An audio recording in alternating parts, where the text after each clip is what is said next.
Kali ini kita akan mengulas tentang tokoh dalam pewayangan, yaitu Dewi Srikandi. Sebelum melanjutkan cerita ini, jangan lupa untuk like, subscribe, komen, dan share video ini, agar channel ini dapat terus berkembang dan bermanfaat. Baiklah, mari kita lanjutkan. Dewi Srikandi, salah seorang istri Arjuna. Ia adalah putri kedua Prabu Drupada dari kerajaan Cempalaradya, sedangkan ibunya bernama Dewi Gandawati. Kakaknya yang sulung bernama Dewi Drupadi alias Dewi Krishna, dipersunting oleh Prabu Yudhistira. Dewi Srikandi juga mempunyai adik laki-laki bernama Drestajumena. Dalam pewayangan, Dewi Srikandi digambarkan sebagai wanita cantik yang terampil dalam ilmu keprajuritan. Bahkan para dalang menceritakan, ketika dilahirkan bayi Srikandi telah mengenakan pakaian perlengkapan perang. Dewi Srikandi mahir memanah, karena pernah belajar pada Arjuna. Namun, menurut kitab Mahabharata, Srikandi yang di dalam kitab itu disebut bernama Sihkandin, adalah pria yang kebanci-bancian. Ketika Dewi Srikandi meningkat dewasa, ia dipinang oleh raja tampan dan kaya bernama Prabu Jungkung Mardea dari kerajaan Paranggubarja. Pada awalnya, Prabu Drupada menerima lamaran itu. Hal itu terutama disebabkan karena Raja Cempalaradya itu tahu benar kekuatan tentara Paranggubarja. Bila lamaran itu ditolak, tentu Prabu Jungkung Mardea yang telah terkenal akan kesaktiannya itu akan menyerbu negaranya. Namun, Dewi Srikandi tidak ingin menjadi istri Prabu Jungkung Mardea karena diam-diam sebenarnya ia mencintai Arjuna. Pada malam menjelang pernikahan, Dewi Srikandi menghilang dari keputren. Seluruh kerajaan Cempalaradya geger dibuatnya. Semua orang bingung mencari Srikandi, begitu pula Prabu Jungkung Mardea dan anak buahnya. Dewi Srikandi ternyata melarikan diri ke Kasatriyan Madukara, tempat tinggal Arjuna. Kepada Arjuna, putri Cempala ini minta agar ia diajari cara memanah. Dengan senang hati Arjuna memenuhi permintaan Srikandi. Di Taman Maduganda, dalam Kasatriyan Madukara dengan tekun Srikandi belajar memanah. Keberadaan Srikandi di Madukara akhirnya diketahui oleh Dewi Drupadi yang langsung datang dan memarahi adiknya karena telah membuat malu keluarga. Tentu akan timbul fitnah karena Arjuna sudah beristri. Srikandi disuruh segera pulang. Dalam perjalanan pulang Dewi Srikandi dicegat oleh bala tentara raksasa dari kerajaan Paranggubarja. Mereka hendak menangkap putri Cempalaradya itu. Tetapi kali ini Srikandi telah lebih mahir menggunakan panah dan busurnya. Banyak raksasa yang mati di tangan Srikandi. Hal ini membuat marah Prabu Jungkung Mardea, namun Arjuna dapat membunuh raja yang tampan itu. Setelah Dewi Srikandi berada kembali di kerajaan Cempalaradya, keluarga Pandawa datang melamar Dewi Srikandi untuk Arjuna. Di luar dugaan, ternyata Srikandi tidak begitu saja mau menerima lamaran itu. Ia mengajukan syarat, kalau Arjuna dapat memulihkan Taman Maerakaca yang rusak akibat ulah para raksasa dari kerajaan Paranggubarja dalam tempo semalam, dan kemudian menyediakan lawan tanding wanita yang bisa mengungguli kemahirannya memanah, barulah Srikandi mau menjadi istri Arjuna. Kedua syarat itu ternyata dapat dipenuhi Arjuna. Sebagai lawan tanding bagi Dewi Srikandi, Arjuna membawa salah seorang istrinya yang bernama Dewi Larasati.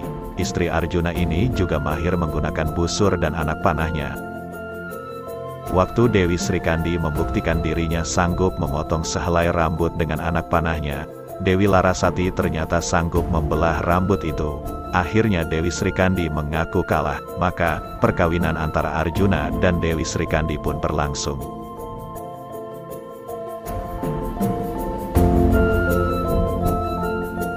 Suatu saat, atas bantuan Batara Narada, Dewi Srikandi pernah berubah wujud menjadi pria dengan nama Bambang Kandihawa. Ia juga bertukar kelamin dengan Begawan Amintuna, seorang Brahmana raksasa, sehingga dapat kawin dengan Dewi Durniti, putri Prabu Dika dari kerajaan Manimantaka. Perkawinan ini membuahkan seorang anak yang diberi nama Nirbita alias Niwatakawaca. Sesudah mempunyai anak, Bambang Kandihawa menukar kembali alat kelaminnya dengan Begawan Amintuna, serta menjelma kembali menjadi Dewi Srikandi. Dalam Bharatayuda, Dewi Srikandi diangkat sebagai senapati setelah Resi Seta gugur. Hal ini diatur oleh Prabu Kresna selaku ahli siasat, karena pihak Kurawa menampilkan Resi Bisma sebagai Mahasenapati. Tidak seorang pun dari para Pandawa yang merasa mampu menghadapi Resi Bisma. Kresna tahu bahwa pengapesan, titik kelemahan, Bisma adalah bila mana orang sakti itu berhadapan dengan prajurit wanita. Raja Dwarawati lalu mengusulkan Sri Kandi menjadi senapati di pihak Pandawa. Karena Dewi Sri Kandi tidak juga mau menyerangnya, Bisma mulai melepaskan anak panahnya. Sengaja ia membidik 1 atau 2 jengkal dari sasaran karena pahlawan tua itu tidak mau melukai istri Arjuna yang menjadi lawannya. Sri Kandi tetap tidak membalas, hanya mengelak atau menangkis anak panah yang mengarah kepadanya. Putri Cempalaradya masih belum sampai hati untuk membalas menyerang Resi Bisma yang amat dihormatinya itu. Gangadata alias Bisma tidak sabar lagi. Kali ini dibidiknya baik-baik sasaran yang dituju, dan sesaat kemudian anak panahnya meluncur deras. Dewi Sri Kandi tidak sempat lagi mengelak.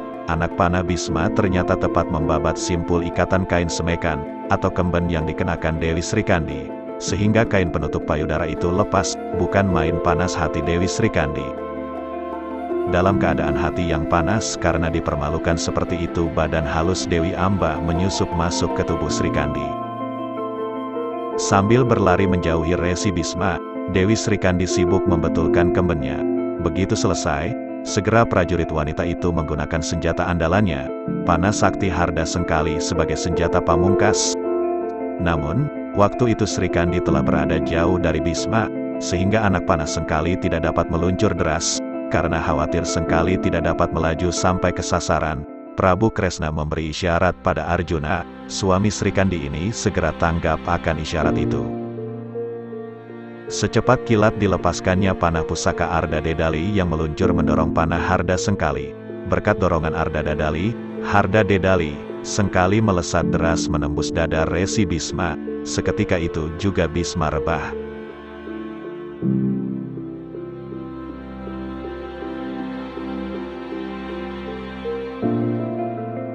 Akhir hidup Dewi Sri Kandi cukup tragis. Bersama adiknya, Drestajumena, dan Pancawala anak Yudhistira, Sri Kandi menjadi korban pembunuhan Aswatama. Beberapa hari sesudah Baratayuda usai, Aswatama pada suatu malam berhasil menyusup ke perkemahan para Pandawa, dan membunuh secara pengecut mereka ketika sedang lelap tidur. Itulah tadi, cerita tentang tokoh pewayangan, Sri Kandi. Terima kasih, Anda telah menyimak. Nantikan cerita-cerita tokoh dalam pewayangan yang lain.